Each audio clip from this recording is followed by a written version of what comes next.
আশ্বিনের শারদ প্রাতে বেজে উঠেছে আলোকমঞ্জিত। ধরণীর বহিরাকাশে অন্তরিত মেঘমালা, প্রকৃতির অন্তরাকাশে জাগরিত জ্যোতির্ময়ী জগন্মাতার আগমন বার্তা।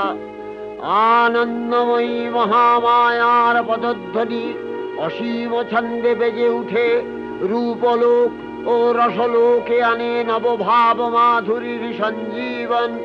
তাই আনন্দিতা শ্যামলী মাতৃকার চিন্ময়ীকে মৃন্ময়ীতে আবাহন।